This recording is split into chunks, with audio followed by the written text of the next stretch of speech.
Alright, so I just finished up the integration of a lot of the components for the balloon.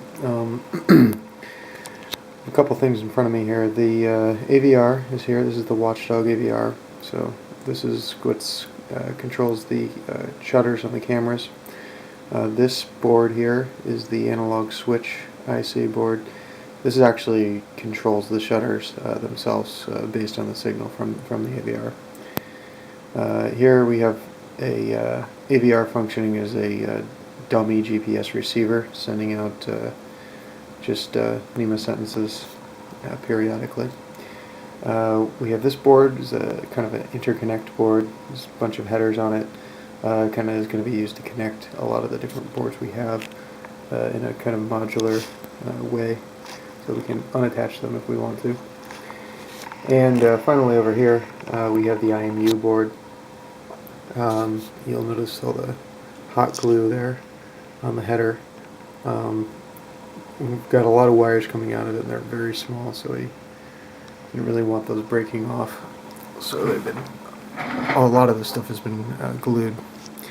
So the interconnect board, you'll notice that there's a bunch of resistors here, and actually over on the IMU as well.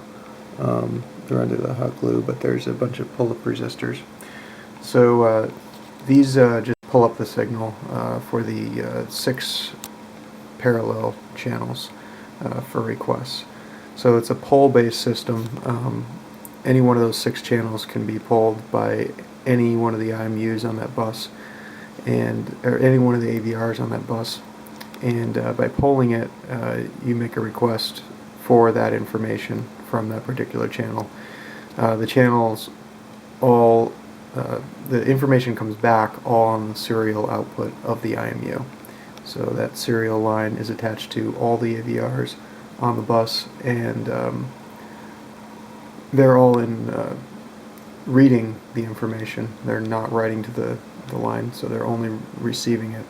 So the request is made on the polling line, and the receiving of the data is actually on the serial line for all the AVRs. So this is kind of our way of getting around the problem of many AVRs needing the same data from the same IMU.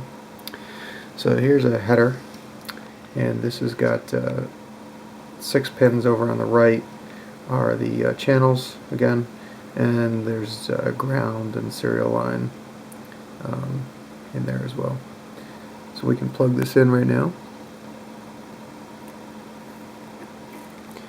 and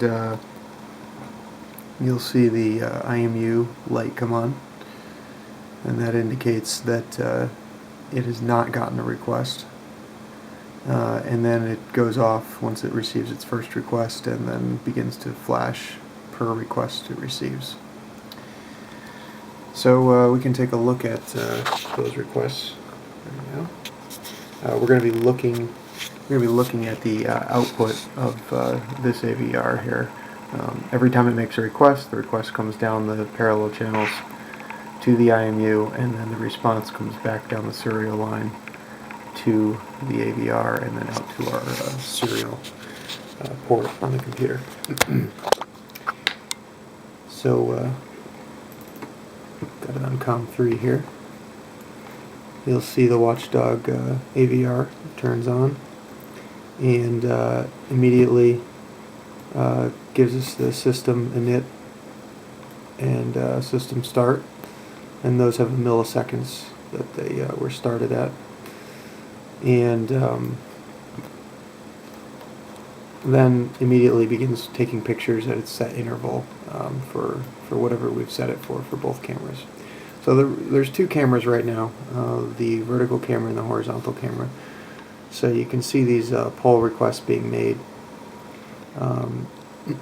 You'll see the milliseconds since the AVR started, the camera that's taking the picture, so whether it's vertical or horizontal, an index of the picture, and then in brackets the string coming from the IMU. So right now we're requesting 2 different types of strings from the IMU on 2 different of those polling channels. One is just the IMU data, and the other is the IMU data and GPS data. Um, so ordinarily we would be polling the same data with this particular AVR, but in the future we may need to get different types of data from the IMU. Um, so just testing the ability to make multiple types of requests here. And so far it's worked pretty well. We've had a number of transmissions you can see that have been from the IMU that have been very close to one another, and it hasn't stomped on itself, so that's very good. So the idea here is that again, multiple AVRs will be able to make many requests from the IMU and get the data that they're looking for in return.